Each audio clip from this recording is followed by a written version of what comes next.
Work preserving wilderness trails is one of the priorities of the Adirondack Council's new Forever Adirondacks initiative, led by former Sierra Club president Aaron Mayer, who joined us along with Adirondack Council's executive director, Willie Janeway.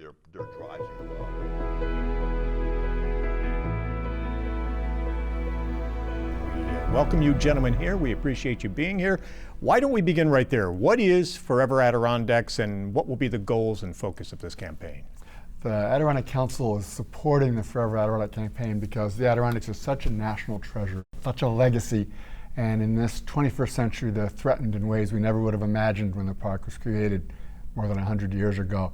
So this coalition, which Aaron Mayer has been hired to lead, Aaron comes in as a nationally known environmental advocate, public health official, and now he is leading this effort to ignite communities across the state and around the country about the importance of the Adirondacks and the opportunity to invest in it and preserve it for future generations.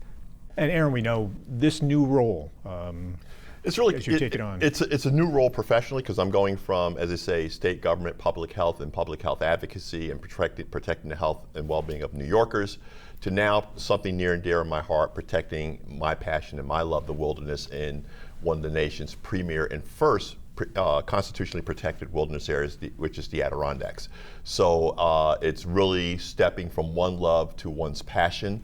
And it's kind of interesting because in wearing the shoes of John Muir with the Sierra Club, I get to touch on a couple of legacies there because John Muir was a passionate advocate for wilderness, and it was him bringing politicians to the wilderness to see why they had to be protected, the threats, the risk, and the fact at that time, with the massive industrialization that, we're going to lose it all. So he brought in people like Teddy Roosevelt and others to experience the Adirondacks. So me traveling in the shoes of John Muir and Teddy Roosevelt, it is really coming full circle and home. Will your role now be to reach out to those politicians? Will you reach out to federal and state officials looking for more funding and policies that look to protect the water and the wilderness in the Adirondacks? Well, it's a couple of things. To build a coalition is not only just the advocacy with regards to politicians, but also it is also reaching out to all New Yorkers, reaching out and sharing the passion of this very unique ecosystem. It's to sing the praises of this unique ecosystem nationwide, as well as the region, and more importantly, the campaign to protect it is also part of that message that's being called for out of Washington, D.C. with regards to preserving wilderness to protect the planet from the effects of climate change. So here we are ahead of that game with this wonderful natural resource that's in our backyards. And this sort of springboards off President Biden's call to protect critical wilderness areas, ecosystems that absorb carbon from the atmosphere, that are so important, so critically important in combating climate change.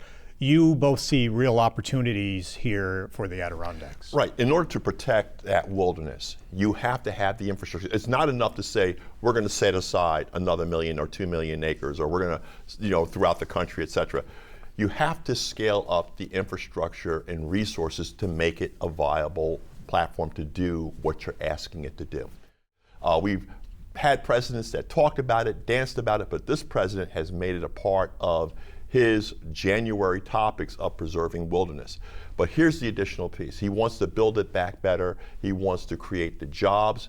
And we're talking about investing in the jobs to make that wilderness a viable economic as well as climate protective engine. And we get to do a number of things with those jobs because when you scale up proper protection, you're able to protect the water resource, you're able to protect it from overuse. But equally more importantly, the new job opportunities. Now, it's not unheard of on the West Coast to have a whole civil service of wilderness and wildlife experts. But in the Northeast, it's only just the woodlands. We have a chance to do it not only right, do it better, but do it in a way that, yes, you can absolutely have a viable civil service of wildlife experts. So it's not only just rangers, but the whole panoply of extra services and resources that are needed to make a wilderness viable. And so this is a tremendous opportunity. So not only do we do this great thing on behalf of the planet for climate, but we also do something great locally with regards to jobs and the local economy.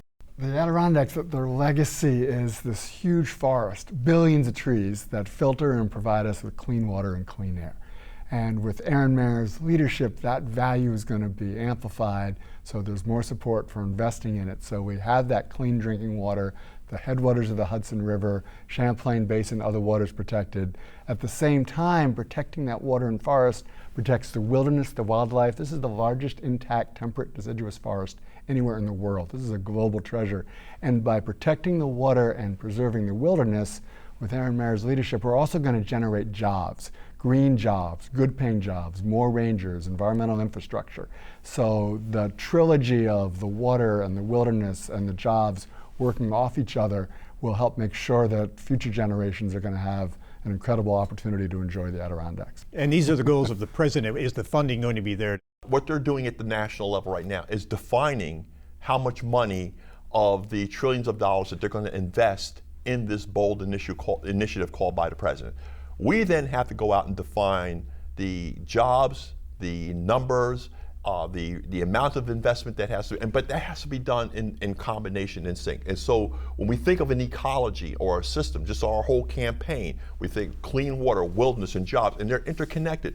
The same thing the coalition represents, because the call for jobs, the call for clean infrastructure, the call for wilderness protection is something that we all have in common. But building a coalition so that we go in as New York, building a strong call and for a strong package to protect the Adirondacks, that is what we call putting the heart and putting the love in that Adirondack proposal. So it is right now shaping that proposal, building that coalition, and coming up with that economic number so that our state and federal leaders can get behind and rally behind. The legislature has approved an invasive species law to require boaters coming into the Adirondack Park to check their boats and trailers for invasive species, hitching a ride. It's waiting for the governor's signature. What would this new law do, and why is it so important? What the new law does is it eliminates an expiration date, and it will require that boaters, when transporting a boat in, to make sure that boat is inspected and, if necessary, decontaminated. It shifts us from a volunteer-based system to a stronger system. We're confident the governor will sign this.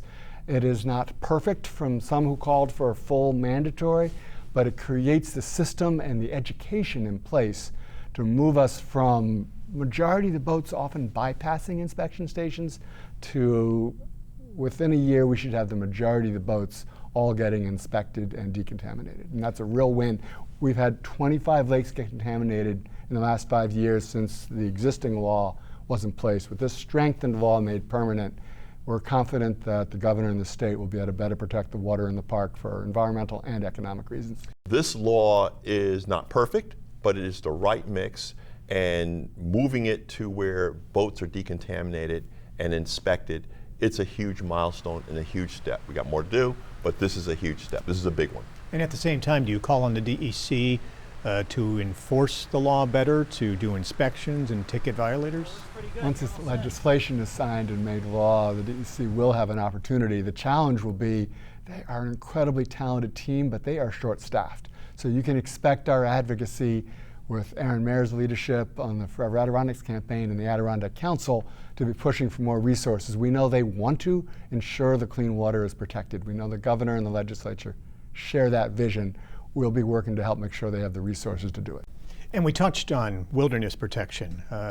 The crowds have been coming to the high peaks, and overuse of some of the most popular trails in the high peaks is certainly becoming an issue in the past few years. Steps are being taken to address the crowds. A shuttle bus service is starting up this weekend to cut down on traffic. And as we saw in our story just a few minutes ago, crews are working hard to improve the trails to help them better withstand the increase in the hikers. Is there more that should be done, though, that the Adirondack Council is favoring be done to address the issue of the overcrowding? Well, first, the overcrowding, the overuse is actually a great problem to have. And in a period of crisis like we've had, to have the Adirondacks be available, that millions of people could come here to get outdoors and have healthy water, healthy air, is a wonderful thing to celebrate. The problem is that the resource that we all treasure is being loved to death in some places, in some ways.